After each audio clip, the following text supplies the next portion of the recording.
Episode 4 start ஆகும்போது ஜின் man ஒரு court ரூம்ல தான் இருக்கான். அப்ப அங்கிள் கிட்ட அங்க வந்த லாயரும் இங்க கூண்டுல இருக்கார்ல இந்த ஆளு பொதுமக்களை கொலை பண்றத நீங்க பாத்தீங்களா அப்படின்ட்டு கேக்குறான். அந்த கூண்டுக்குள்ள உட்காந்துட்டு இருக்க ஆளு யாருன்னு தெரியல. ஆனா ஜின் மேன் ரொம்பவே பயத்தோட அவனை பாக்குறான். ஆனா அவனும் ரொம்ப திமிருத்தனமா சிரிக்கிறான்.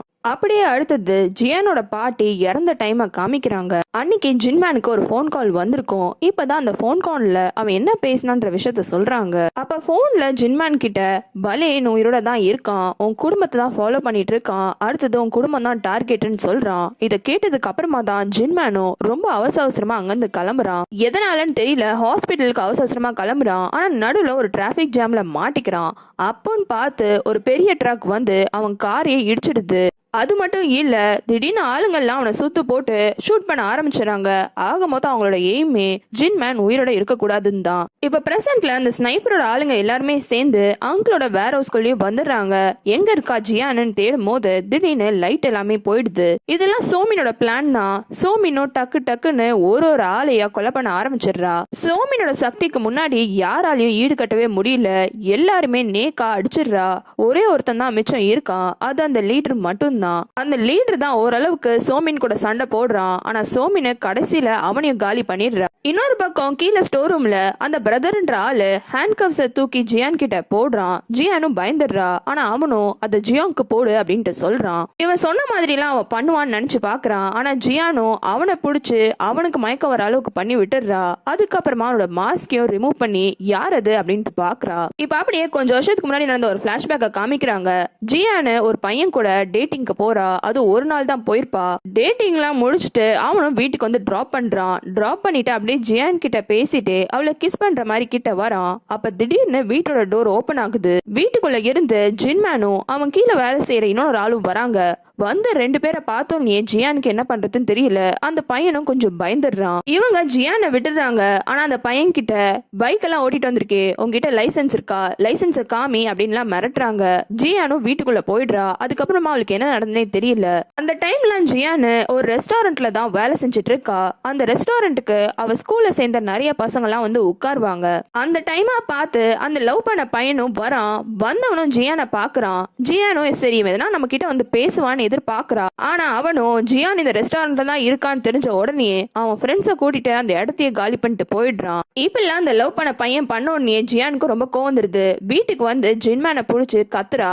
எப்பனா யாருனா என்கிட்ட வந்து பேசினாலே இதே மாதிரிதான் நீங்க பண்றீங்க, அதனால யாருமே என்கிட்ட வந்து பேசவே மாட்டிக்கிறாங்க. ஜியான் கத்துனாலும் ஜின்மேன் அதுக்கு என்கிட்ட வேலிட் ரீசன் இருக்கு, அதனால தான் நான் இந்த மாதிரிலாம் பண்றேன்ட்டு சொல்றான். அப்பவும் ஜியானுக்கு இல்ல நீங்க என்ன ரொம்ப பாதுகாக்கிறேன்னு வீட்டுக்குள்ளேயே பூட்டி வைக்கிற மாதிரி பண்றீங்க, எனக்கு ரொம்பவே சோக்கிங்கா ஃபீல் ஆகுதுன்ட்டு ஃபீல் பண்றா. அப்போ உடனே அங்கிளும் சரிம்மா நீ என்ன வேணாலும் பண்றதுக்கு உனக்கு பெர்மிஷன் தரேன், ஒரே ஒரு வாட்டி மட்டும் என் மூஞ்சில ஓங்கி அடி பார்க்கலாம் அப்படின்ட்டு கேக்குறான். அங்கிள் இதெல்லாம் விளையாட்டுக்கு தான் சொல்றாரோன்ட்டு யோசிக்கிறா. அதுக்கப்புறமா என்ன நினைச்சான்னு தெரியல. என்னோட அப்பா அம்மா உண்மையாலுமே சாதாரணமா தான் இறந்து போனாங்களா அப்படின்ட்டு கேக்குறா. ஆனா ஜிங்மேனோ நான் உங்ககிட்ட என்ன சொன்னேன், என்ன அடிக்க தானே சொன்னேன், முதல்ல அதை அடி அப்புறமா பேசிக்கலாம் அப்படின்ட்டு சொல்லிடுறான். இப்ப என்ன உங்களை அடிக்கணும் அதானே இவெல்லாம் அடிக்கிறதுக்காக வரா. ஆனா அங்கிள் அதை நேக்கா டேக்கிள் பண்ணி இவளை கீழே தட்டி விட்டுறாரு. அதனால ஜியானால அடிக்க முடியல. அங்கிளோட வேர் ஹவுஸ்ல தான் இந்த பாசின்ற ஆளு வேலை செஞ்சுட்டு இருக்கான். அவன் கிட்ட போயிட்டு எப்படி இந்த ஃபோர் கிளிப் எல்லாம் யூஸ் பண்றது அப்படின்ட்டு கேக்குறா. அவனும் சொல்லி தரான். இதுதான் ஆப்பர்ச்சுனிட்டின்னு சொல்லிட்டு ஜியானும் டக்குன்னு போயிட்டு ஜின்மேன் அடிக்க ட்ரை பண்றா. ஆனா இந்த வாட்டியும் ஃபெயில் ஆயிடுறா. இப்பெல்லாம் ஜியான் பண்றத பார்த்த பாசினோ இங்க பாரு சும்மா தேவையில்லாம அங்கிள் பின்னாடி போயிட்டே இருக்காத, அது உனக்கு தான் வம்பு அப்படின்ட்டு சொல்றான். ஆனா ஜின்மேனோ நான் சொல்றேன்ல அவளை மயக்க போடவை அப்படின்னு சொன்னோன்னே அவனும் அடிச்சிடுறான். இதனால ஜியானோ அங்கேயே மயக்க போட்டு விழுந்துடுறா. ஆனா ஏந்ததுக்கு அப்புறமா அவளுக்கு இன்னுமே ரொம்ப கோவம் தான் வருது. இந்த பாசின்னு ஒரு தாய் ரெஸ்டாரண்ட்ல தான் ஒர்க் பண்ணிட்டு இருக்கான். இவ அடுத்தது அங்க போயிட்டு எனக்கு ஃபைட்டிங் பண்ண சொல்லித்தா, உனக்கு தான் மார்ஷியல் ஆர்ட்ஸ் எல்லாம் தெரியும்ல அதெல்லாம் எனக்கு சொல்லித்தா அப்படின்ட்டு கேக்குறா. ஆனா அவனும் ஃப்ரீயாலாம் சொல்லித்தர முடியாது, காசு வேணா கொடுத்தனா சொல்லித்தரேன்னு சொல்றான். அதுக்கப்புறமா ஒரு ரூமுக்கு கூட்டிட்டு போய் ரெண்டு பேரும் அங்கேயே ட்ரைனிங்க ஸ்டார்ட் பண்றாங்க. ஜியானும் நல்லாவே கத்துக்கிறா. அப்படியே கொஞ்சம் கொஞ்சமா ஸ்ட்ராங்காவும் இன்னுமே அவளுக்கு ஸ்ட்ரென்த்தும் நிறைய வருது. அவளால இன்னுமே ஜின்மேன் அடிக்க முடியல. ஆனா நல்லாவே அந்த ஸ்கில் ஸ்கில்ல கத்து வச்சுக்கிறா. ஒரு நாள் ஜியானும் ஸ்கூல் முடிச்சுட்டு அப்படியே நடந்து வந்துட்டு இருக்கா. அப்ப தூரமா சில பசங்க எல்லாம் சேர்ந்து ஜியானோட பழைய ஸ்கூல் ஃப்ரெண்ட ராகிங் பண்ணிட்டு இருக்காங்க. இத பார்த்தோன்னே ஜியானுக்கு கோவம் வந்து கத்துறா. உடனே அவங்க அந்த ஃப்ரெண்டை விட்டுட்டு ஜியானை அடுத்த டார்கெட்டா வச்சு அவளை கலாய்க்க ஆரம்பிச்சிடறாங்க. ஆனா ஜியானை இப்ப சண்டை போடலாம் கத்துக்கிட்டதுனால அங்க இருக்கிற 2 பசங்களை டக்குன்னு கீழே தள்ளி விட்டு அடிச்சிடுறா. இந்த அங்கிளும் எப்பவுமே ஜியான் பின்னாடி தான் இருப்பார் போல இருக்கு. அவர் டக்குன்னு அங்க வந்துடுறாரு. வந்தவர் 3வது பையனை பாத்துக்கிறாரு. இவங்களாம் இப்படி சண்டை போட்டுட்டு இருக்க நேரம் போலீஸும் வந்துடுது. அந்த ஃப்ரெண்டு தான் அங்க வந்து போகும்போது போலீஸையும் கூப்பிட்டு இருக்கா. இந்த பிரச்சனை எல்லாம் முடிஞ்சதுக்கு அப்புறமா ஜியானும் வர வழியிலேயே இறங்கிக்கிறா. ஆனா வாசல்லே போலீஸ் ஆளுங்கன்னு இருக்காங்க.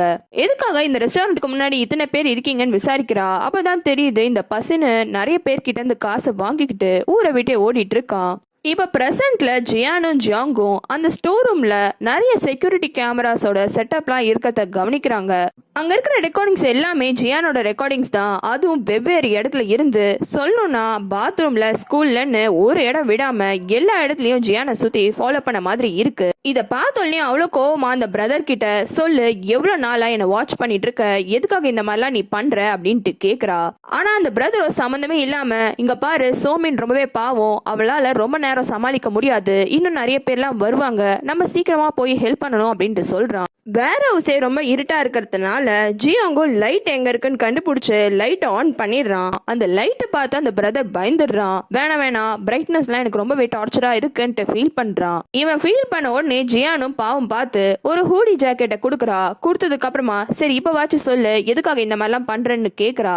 பிரதரும் அதுக்கான ரிப்ளைய தர வரான். ஆனா அந்த ஜியாங் டக்குன்னு வந்து, இல்ல ஜியான் இவனை நம்பாத, உன்னை இப்பெல்லாம் அவன் மோசமா ஃபாலோ பண்ணிட்டு இருந்திருக்கான், நீ என்னன்னா அவனுக்கு பேசுறதுக்குலாம் சான்ஸ் தரேன் கோபப்படுறான். அந்த நேரம் பார்த்து இந்த பிரதரும் அந்த இடத்த விட்டு தப்பிச்சிடுறான். ஆனா அப்படி தப்பிச்சு போகும்போது கூட ஜியான் கிட்ட அந்த ஜியாங்க நம்பாத, அவன் மோசமான ஆளு அப்படின்ட்டு கத்திட்டே போறான். இவன் தப்பிச்சு போனாலும் ஜியான் இவனை ஃபாலோ பண்ணிட்டு இந்த வேர் ஹவுஸ்ல தான் இவன் எங்கன்னா இருப்பான்ட்டு தேடிட்டு போறா. அப்ப தெரியாம ஒரு ட்ராப் டோருக்குள்ள காலை வச்சு கீழே விழுந்துடுறா. இவ இப்படி விழுந்ததை பார்த்த அந்த பிரதரும் இதுவும் நல்லதுக்கு தான் அப்படின்ட்டு சந்தோஷப்படுறான். கீழே ஜியானுக்கு இன்னுமே நிறைய கம்ப்யூட்டர்ஸ் கிடைக்குது. அதுல இன்னும் நிறைய கேமரா ஃபுட்டேஜ்லாம் இருக்கு. ஜியான் கீழே இருந்த நேரம் இந்த பிரதர் மேல போயிட்டு அங்க இருக்கிற லைட் எல்லாத்தையுமே உடைச்சிடுறான். ஜியோங்குக்கு இருட்டுல கண்ணு தெரியல. அப்ப திடீர்னு ஜியோங் அட்டாக் பண்ணி செவுத்தோட அவனை லாக் பண்ணி வச்சிடுறான். அங்க இருக்கிற கேமராஸ் மூலமாவே ஜியான் கிட்ட பேசுறான். ஜியான் ஒரு ரைட் சைட்ல ஒரு டிராயர் இருக்குல்ல, அதை ஓபன் பண்ணு அப்படின்ட்டு சொல்றான். ஓபன் பண்ணா அங்க உள்ள ஒரு ஹேண்ட் ஓவர் கைட் தான் இருக்கு. அதாவது இந்த மர்த்தி ஹெல்ப்போட ஓனர்ஷிப்பை ஜின்மேன்ல இருந்து ஜியானுக்கு மாத்துறதுக்கான சர்டிபிகேட்ஸ்லாம். இதை பார்த்தோன்னே ஜியானோ சரி ஓகே இந்த டிரான்ஸ்பருக்கு நான் ஒத்துக்கிறேன், இப்ப நான் தான் மர்த்தி ஹெல்ப்போட நியூ ஓனர், அதனால என்னை வெளியில கொண்டு வா அப்படின்ட்டு கேட்கிறா. புது ஓனர் ஆர்டர் பண்ணதுனால இந்த பிரதரும் அவளை வெளியில கொண்டு வரான். ஆனா வெளியில வந்தோடனே அவனோட கையில இருக்க கண்ணை இவ வாங்கிட்டு ஜியாங்க ரிலீஸ் பண்ணு அப்படின்ட்டு சொல்றா. ஆனா பிரதரோ இல்ல, ஜியாங் தான் கல்பிரிட்டு, இவனால் தான் ஜின்மேன் இறந்து போயிட்டான் அப்படின்ட்டு சொல்றான். என்ன போக்கு சொன்னாலும் ஜியானை ரிலீஸ் பண்ணு சொன்னதுனால பிரதரும் ரிலீஸ் பண்ணி விட்டுறான். இருந்தாலும் இவளுக்கு இப்ப இவங்க 2 பேர்ல யாரை நம்புறதுன்னு சுத்தமா ஐடியாவே இல்ல. அதனால கண்ணை 2 பேரை பார்த்தும் பாயிண்ட் பண்ணி வைக்கிறா. இந்த பிரதர் இப்ப ஜியாங் மேல ஒரு பழி சொல்லியிருக்கான். அதுக்கான ப்ரூஃப் என்னன்னு இவ கேக்குறா. அதுக்கு பிரதரும் அப்படியே போன நாங்க ஒரு வீடியோ ஃபைல் இருக்கோம், அதை ஓபன் பண்ணி பிளே பண்ணு, நீ அப்புறமா புரிஞ்சுப்ப யார் நல்லவங்கன்ட்டு சொல்றான். ஜியானும் இதை நம்பி சரி ஓபன் பண்ணி தான் பார்க்கலாமே அப்படின்னு சொல்லிட்டு ஓபன் பண்ண போறா. ஆனா உடனே ஜியாங்கு, ஜியான் இவன் சொல்றதுலாம் நீ நம்புறியா? அன்னைக்கு நீ பேஸ்மெண்ட்ல மாட்டிட்டு இருக்கும் போது யார் உன்னோட அங்கிள் ஜின்மேன் கிட்ட இந்த விஷயத்த சொன்னது? நான் தான். அப்படியே ஒரு பிளாஷ்பேக் சீனை காமிக்கிறாங்க. ஜியானுக்கு 13 வயசு இருக்கு. அவர் சின்ன பூனைக்குட்டி எடுத்துட்டு வந்து வளர்க்கணும்ட்டு அடம் பிடிக்கிறா. அதை பார்த்தோன்னே ஜின்மேனோ சரி ஓகே இந்த பூனைக்குட்டி உன்னோட பொறுப்பு, இனிமேல நீ தான் இந்த பூனைக்குட்டியை பார்த்துக்கணும், அது ஒரு வேளை இறந்து போயிட்டாலும் அதுக்கு நீ தான் ரெஸ்பான்சிபிலிட்டி அப்படின்ட்டு சொல்றான். இப்போ உடனே அடுத்தது பிரசன்ட்ல சோமினை அப்பதான் கவனிக்கிறா ஜியானு. சோமின் ரொம்பவே கஷ்டப்பட்டுட்டு இருக்கா. நீ உடனே போயிட்டு சோமின்க்கு ஹெல்ப் பண்ணு, அவளுக்கு சில கன்ஸும் மெடிசன்ஸும் கூடு அப்படின்ட்டு சொல்றா.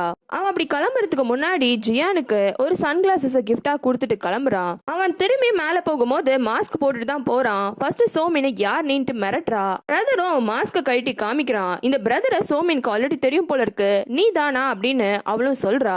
இங்க கீழே ஜியாங்கு ஜியான் தன்னை நம்பிட்டான்னு சொல்லிட்டு ஹக் பண்ணி ரொம்பவே தேங்க்ஸ் அப்படின்ட்டு சொல்றான். சரி ஜியாங் நல்லவன் நம்ம நினைச்சு பார்த்தா இந்த சான்ஸை யூஸ் பண்ணி அவன் ஜியானோட கழுத்துல ஏதோ ஒரு இன்ஜெக்ஷனை போட்டுடுறான். ஜியானுக்கு அப்படியே மயக்கம் வருது. அப்போ ஜியோங்கு, நீ என்ன நினைச்சிட்டு இருக்க? நான் போய் உன்னோட அங்கிள் கிட்ட உனக்காக ஹெல்ப் கேட்க அப்ப போனேன்னு நினைச்சியா? கிடையாது. உன்னை பேஸ்மெண்ட்ல லாக் பண்ணாங்கல்ல, அந்த பசங்கள்ல நானும் ஒரு ஆளு அப்படின்னு சொல்றான். ஜியான் மயக்கத்துக்கே போறா. அப்ப கரெக்டா அந்த சன்கிளாசஸ பார்க்கும் போது நடந்த பழைய விஷயம் ஒன்னு ஞாபகத்துக்கு வருது. ஜியானோட அந்த பூனைக்குட்டி இறந்து போயிடுது. அதை நினைச்சு அவ ரொம்பவே அழுவுறா. இப்ப பிரசன்ட்ல அவ அப்படியே மயக்கமா வரதுக்கு முன்னாடி ஜியோங் கிட்ட, யார் நீ, எதுக்காக இந்த மாதிரிலாம் நீ பண்ண அப்படின்ட்டு கேக்குறா. எபிசோட் முடியறதுக்கு முன்னாடி அந்த ஸ்னைப்பரை காமிக்கிறாங்க. அவனுக்குன்னு ஒரு தனி டீம் இருக்கு. அந்த டீமுக்கு புதுசா ஒரு கன்னு சப்ளை ஆயிருக்கு. அந்த கன்னு நார்மலா கையில யூஸ் பண்ற கன் கிடையாது, ரிமோட்டை யூஸ் பண்ணி ஆக்சஸ் பண்ற கன்னு. இதை பார்த்து அந்த டீமே சந்தோஷப்படுது. வேற எதனா ஒப்பீனியன் இருந்தா அது கமெண்ட்ல சொல்லுங்க. அதே மாதிரி சேனலுக்கு மறக்காம சப்ஸ்கிரைப் பண்றீங்க.